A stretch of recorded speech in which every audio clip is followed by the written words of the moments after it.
आज मैं आपको कर्मदाता शनिदेव की कथा सुनाऊंगी। शनिवार का दिन शनिदेव को समर्पित होता है। शनिदेव कर्मों के फलों को मनुष्यों को प्रदान करते हैं। मनुष्य जैसा कर्म करता है, शनिदेव वैसा ही फल देते हैं। शनिवार वाले दिन अगर आप शनिदेव का व्रत रखकर कथा का पान करते हैं तो शनिदेव आपके सभी कष्टों को दूर कर देते हैं। तो आइए शुरू करें शनिदेव की कथा। किसी नगर में एक राजा रहा करता था। राजा बहुत दयालु और महान था। चारों तरफ उसका यश फैला हुआ था। राजा अपने द्वार से किसी को भी खाली हाथ नहीं जाने दिया करता था, जिस वजह से उसकी प्रजा भी काफ़ी ज़्यादा सुखी थी। राजा अपने भवन में आराम से रहा करता था। वह प्रतिदिन विष्णु भगवान की पूजा किया करता। एक दिन शनिदेव ये सब देख रहे थे। शनिदेव ने सोचा क्यों न इस राजा की परीक्षा ली जाए, और यही कहकर वह शनिदेव राजा के महल आए। शनिदेव ने साधु का वेश लिया था, जिससे राजा उन्हें पहचान ना सके। साधु को देखकर राजा काफ़ी प्रसन्न हुआ और बोला, आइए आइए साधु महाराज, आपका स्वागत है मेरे भवन में। मैं यहाँ पर तुमसे कुछ लेने नहीं आया, बस अपने कुछ प्रश्नों के उत्तर जानने आया हूँ। यह सुनकर राजा थोड़ा हैरान हुआ और बोला, हाँ, आप बताइए आपके क्या प्रश्न हैं, मैं आपके सारे प्रश्नों के उत्तर दूंगा। यह सुनकर साधु मुस्कुराया और बोला, ठीक है, सबसे पहले ये बताओ, भगवान में सबसे बड़ा भगवान कौन है? यह सुनकर राजा ने कहा, भगवानों में तो सबसे बड़े भगवान विष्णु और शिव हैं। यह सुनकर साधु ने कहा, किसी एक को चुनना पड़े तो तुम किसे चुनोगे? यह सुनकर राजा ने हाथ जोड़े और कहा, मैं तो विष्णु भगवान को चुनूंगा, क्योंकि मैं उनका बहुत बड़ा भक्त हूँ। यह सुनकर साधु मुस्कुराया और बोला, विष्णु भगवान को चुनोगे, पर शिव भी तो सबसे बड़े देव है ना, क्योंकि वो तो देवों के देव महादेव हैं। भगवानों में उनका स्थान प्रथम आता है। यह सुनकर राजा ने अपना सर नीचे झुकाया और कहा, मुझे पता है, पर मैं जिसकी पूजा करता हूँ मैं तो उसी को चुनूंगा। यह सुनकर साधु ने कुछ नहीं कहा और कहा, ठीक है, मेरा दूसरा उत्तर ये है, देवों में कौन बड़ा है? अच्छा, सीधा सीधा पूछ लेता हूँ कि शनिदेव और सूर्यदेव में कौन बड़ा है? यह सुनकर राजा थोड़ा सोच में पड़ गया। काफ़ी देर सोचने पर राजा ने कहा, देवों में सबसे बड़े सूर्यदेव हैं। यह सुनकर साधु क्रोधित हुआ और बोला, तुम ये कैसे कह सकते हो सूर्यदेव हैं, शनिदेव नहीं हैं? उनका स्थान कब है? अरे, उनका स्थान तो 8वें स्थान पर है देवों में, इसीलिए शनिदेव लोहे के आसन पर विराजमान है, जबकि सूर्यदेव सोने के आसन पर विराजमान है, तो वो सबसे बड़े हुए ना।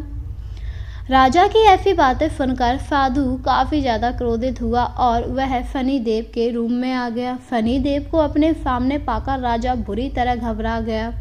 उसे समझ नहीं आ रहा था वह क्या करे, क्योंकि अनजाने में उससे बहुत बड़ी गलती हो चुकी थी।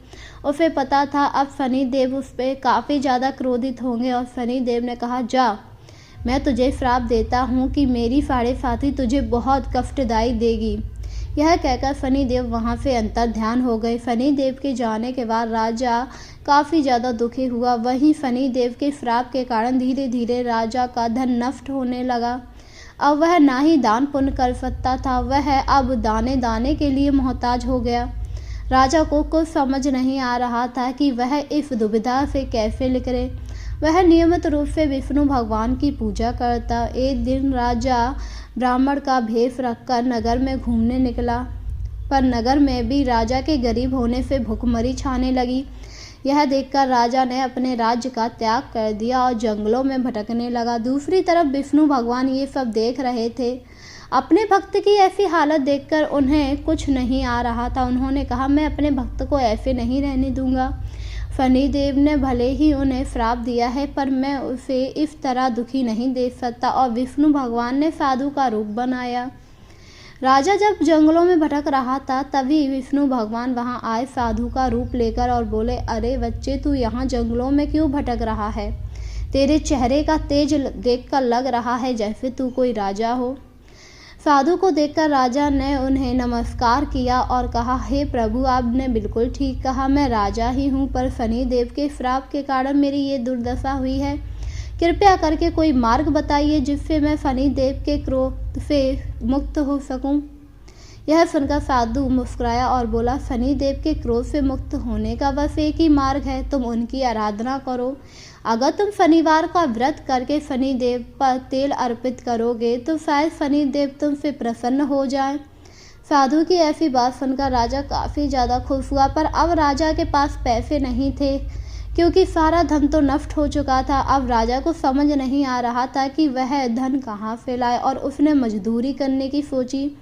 वह दूसरे नगर जाकर मजदूरी करने लगा। जब शनिवार आया तो साधु के बताए हुए तरीके से उसने शनिदेव की पूजा करके व्रत रखा और शनिदेव को तेल अर्पित किया। राजा नियमित रूप से ऐसा ही करने लगा। धीरे धीरे समय के साथ जब शनिदेव ने ये सब देखा तो उनका क्रोध शांत हो गया और उन्हें अपनी गलती का एहसास हुआ कि उन्होंने राजा को श्राप देकर बहुत बड़ा पाप कर दिया, क्योंकि राजा तो हमेशा दान पुण्य किया करता था। राजा ने कभी भी किसी का बुरा नहीं किया था। भले ही राजा ने अनजाने में ये सब किया, पर उन्हें इतना बड़ा दंड नहीं देना था। और शनिदेव राजा की इस पूजा भक्ति भाव से काफ़ी प्रसन्न हुए, पर वह राजा की और परीक्षा लेना चाहते थे। लगभग 2 वर्ष बीतने आ गए। राजा इसी प्रकार मजदूरी करता और शनिदेव को तेल अर्पित किया करता था। 2 साल के बाद राजा अब काफ़ी ज़्यादा बीमार हो गया, क्योंकि काम उसने कभी किया नहीं था और ज़्यादा काम करने की वजह से अब राजा का शरीर कमज़ोर होने लगा। राजा को कुछ समझ नहीं आ रहा था। राजा की ऐसी दुर्दशा देखकर रानी भी काफ़ी ज़्यादा दुखी थी। जब राजा शनिदेव की पूजा नहीं कर पाया तो रानी ने इस दायित्व को पूरा करने का संकल्प लिया और वह शनिवार को शनिदेव की पूजा करने लगी। 1 साल गुजर गया। तब शनिदेव ने सोचा, अब मुझे राजा को उसके पापों से मुक्त कर देना चाहिए, श्राप को हटा देना चाहिए। और यही कहकर जब राजा चारपाई पर लेटा हुआ था तो शनिदेव वहां आए, क्योंकि आज शनिवार था और राजा ने व्रत रखा हुआ था। शनिदेव को देखकर राजा काफ़ी ज़्यादा प्रसन्न हुआ और हाथ जोड़िए। इस पर शनिदेव ने कहा, मैंने तुम्हें जो श्राप दिया था मैं उसे हटाता हूँ। तुम बहुत ही दानी और महान राजा हो। यह सुनकर राजा काफ़ी ज़्यादा प्रसन्न हुआ और इसके बाद शनिदेव ने अपने श्राप का प्रभाव कम कर दिया और अब राजा पहले की तरह धनवान हो गया था और उसके शरीर में कोई भी रोग नहीं रहा था, जिसे देखकर राजा भी काफ़ी ज़्यादा प्रसन्न हुआ। इसके बाद शनिदेव वहाँ से चले गए। शनिदेव के जाने के बाद राजा अपने महल वापस आ गया। महल में आने के बाद उसने पूरे राज्य में घोषणा करवाई कि आज से शनिवार वाले दिन सभी लोग शनिदेव की पूजा करेंगे। तब से उस राज्य में हर शनिवार को सभी लोग शनिदेव की पूजा किया करते थे और अब राजा स्वयं भी शनिवार को शनिदेव का व्रत रखकर उनकी पूजा किया करता था। इस प्रकार शनिवार को जो भी व्रत रखकर श्रद्धापूर्वक शनिदेव की पूजा करता है, शनिदेव उस पर बहुत प्रसन्न रहते हैं और उसकी सभी मनोकामनाएं पूरी कर देते हैं।